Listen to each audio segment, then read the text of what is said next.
Hello everyone, I am educator Priya. तो शुरू करते हैं आज की वीडियो। तो लास्ट की वीडियो में हमने डिस्कस किया था water crisis in the southern state. Part 1 हम डिस्कस कर चुके थे।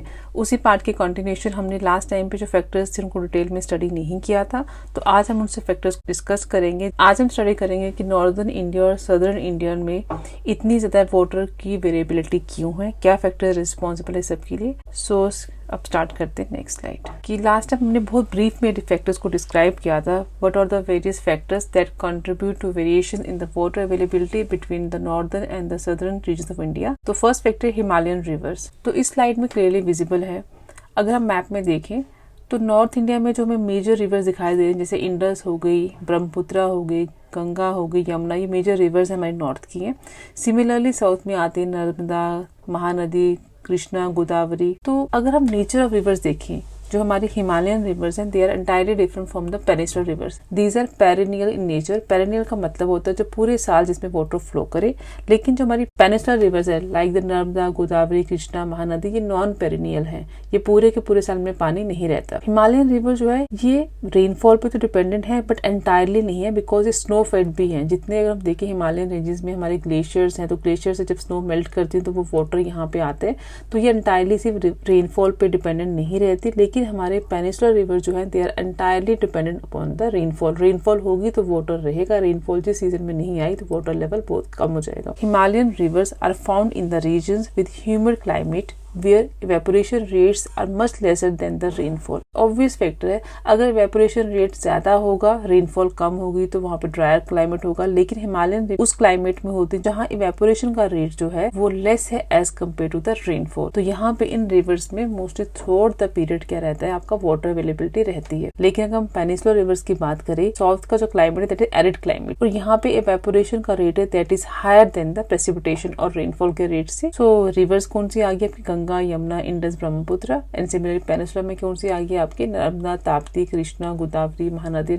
इस स्लाइड से आई थिंक अब ये क्लियर हो गया होगा कि अगर हम बात करते हैं कि वाटर लेवल जो है हमारे नॉर्थ इंडिया में ज्यादा क्यों है as compare to the south. So one of the factor is the presence of the Himalayan rivers. Next factor है higher rainfall in the north Indian regions. Certain northern states like Himachal Pradesh, Uttarakhand, ये receive करते हैं higher average rainfall as compare to the many southern states. Higher rainfall in the north state is due to the following factors. Number 1 monsoon winds, western disturbances, bay of Bengal influence, और number 4 is the Himalayan influence. तो अगर हम बात करें north India में जो major factors responsible हैं, number 1 है मानसून विंड। जैसे ही मानसून सीजन जून, जुलाई, अगस्त, सितंबर आते हैं, साउथ वेस्ट मानसून की वजह में इंडिया के मैक्सिमम जितना में नॉर्थ इंडिया है वहाँ पे बारिशें होती हैं। तो अगर हम बात करें वेस्टर्न डिस्टर्बेंसेस की, ये भी कंट्रीब्यूट करते हैं, काफी बारिश करते हैं इन द नॉर्दर्न रीजन। लेकिन अगर हम साउथ की बात करें, जो मेन फैक्टर रिस्पॉन्सिबल है मानसून में that is the retreating monsoon, that is the north east trade winds. North east trade wind जो है during the month of October ये रिस्पॉन्सिबल होते हैं रेनफॉल सदर्न स्टेट्स में। हिमालयास जो one of the main factor है, south west monsoon जब approach करता है टुवर्ड्स द नॉर्थ, तो हिमालयास के होने की वजह से मैक्सिमम जो रेनफॉल है वो हमारे नॉर्थ रिसीव करता है as compare to the south.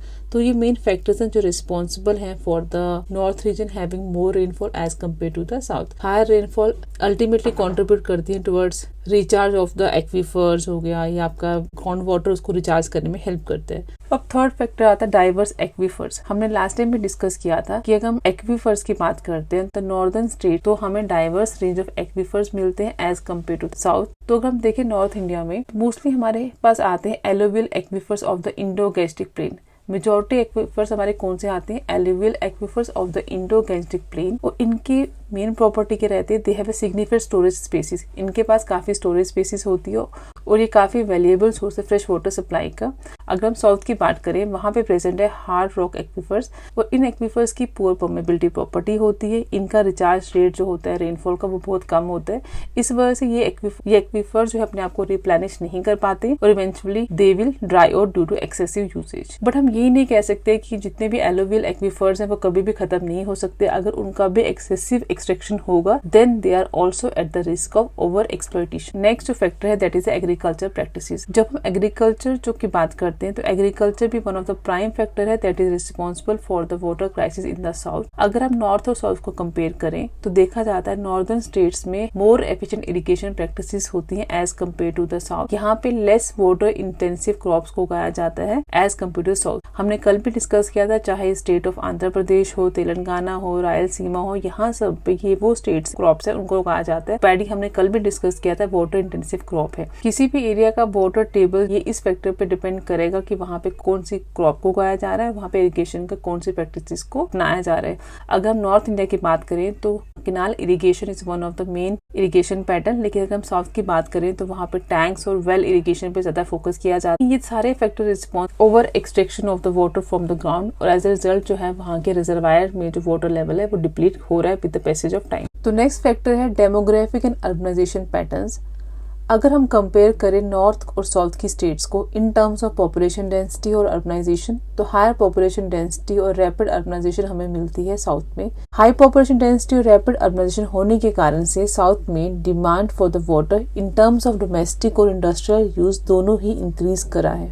Let's discuss the reasons for the urbanization in the southern India. South के अपने एक रिच हिस्टोरिकल लेगेसी है, जहाँ पे एंशिएंट किंगडम्स लाइक चोलास हो चाहे पांड्यास हो, इन्होंने ट्रेड और कॉमर्स पे काफी ज्यादा एम्फेसिस दिया गया था उस टाइम। ये वो किंगडम्स थे जिन्होंने डेवलप किए थे trade links with the foreign nation और इस तरह से अपना इकोनॉमिक ग्रोथ करने के साथ कल्चरल एक्सचेंजेस भी किए थे। तो साउथ में जो थे ट्रेड लिंक्स ज्यादा इंक्रीज हुए, अल्टीमेटली कैरी फॉरवर्ड भी हुए और साउथ ने ज्यादा रैपिडली अर्बनाइजेशन की तरफ अपना कदम उठाया। अगर हम साउथ की बात करें, यहाँ पे सिग्निफिकेंट इंडस्ट्रियलाइजेशन हो गए और सेक्टर्स चाहे वो आईटी इंडस्ट्री हो, ऑटोमोबाइल मैन्युफैक्चरिंग हो या टेक्सटाइल हो, इन्होंने काफी रैपिडली ग्रो किया है। स्पेशल इकोनॉमिक जोन की एस्टेब्लिशमेंट और टेक्नोलॉजी पार्क्स के बनने की वजह से भी एक फेवरेबल एनवायरनमेंट क्रिएट हो गया for the business and the investments. और अगर हम नेटवर्क ऑफ रोड्स की बात करें, रेलवेज की बात करें, एयरपोर्ट्स की बात करें, साउथ में काफी रोबस्ट नेटवर्क है as compare to the north, because north की फिजिकल जो जियोग्राफिक है वहाँ का टेरेन थोड़ा सा डिफरेंट है, इसलिए इनके एक्सपेंशन नॉर्थ में थोड़ी कम हुआ है।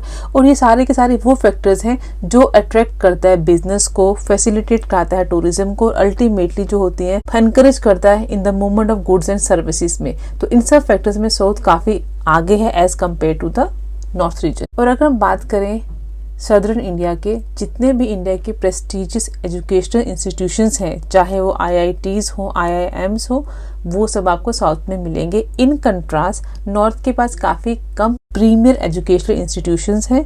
अल्टीमेटली इसकी वजह से वहाँ पे टैलेंट ड्रेन भी हो रहा है। अगर हम सदर्न रीजन की बात करें तो ये एक फेवरेबल क्लाइमेट भी यहाँ पे है, जो one of the prime factor है कि लोग जो होते हैं वो मूव करते हैं from the hilly areas towards the southern reason. यहाँ पे मॉडरेट क्लाइमेट रहता है, but in comparison north region face करता है डाइवर्स जियोग्राफिकल चैलेंजेस।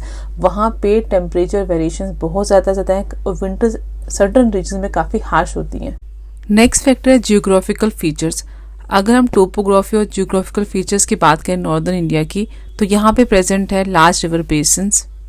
अब रिवर बेसिन्स काफी लार्ज है, प्लेन एरिया है, यहाँ पे मोस्टली एलोवियल सॉइल है। अगर एलोवियल सॉइल है तो उसकी वाटर एब्सॉर्प्शन ज्यादा अच्छी है, तो वाटर रिचार्ज ज्यादा आराम से होता है। प्रेजेंस ऑफ द हिमालयाज, अगर हम बात करें हिमालयाज भी हैं। हिमालयाज की वजह से क्या होता है, जब मानसून सीजन में जैसे साउथ वेस्ट मानसून आता है तो वो काफी बारिशें करवाता है इन द नॉर्दर्न रीजन। तो अल्टीमेटली जब नॉर्थ में बारिशें ज्यादा होंगी, रिवर बेसिन ज्यादा है, प्लेन एरिया है, जो सॉइल है दैट इज एलोवियल सॉइल, ये सारे के सारे फैक्टर जो है अल्टीमेटली क्लब करके हेल्प करते हैं recharging the water tables of the north. तो अब ये नोट करना काफी एसेंशियल है कि अगर हम वाटर अवेलेबिलिटी की बात करते हैं तो ये यूनिफॉर्म नहीं है अमंग द रीजन। अगर हम नॉर्थ की बात भी कर रहे हैं तो नॉर्थ में भी पूरा का पूरा नॉर्थ इंडिया में यूनिफॉर्म वाटर अवेलेबिलिटी नहीं है। वहाँ पे भी कुछ ऐसी स्टेट्स है जहाँ वाटर क्राइसिस है। सो दोनों चाहे नॉर्थ इंडिया चाहे साउथ इंडिया हो, दोनों इस टाइम फेस कर रहे challenges that are related to water scarcity, over extraction of ground water and unsustainable water management practices. अब इस इशू को एड्रेस कैसे करेंगे, तो इसको एड्रेस करने के लिए हमें चाहिए कॉम्प्रिहेंसिव रीजन स्पेसिफिक।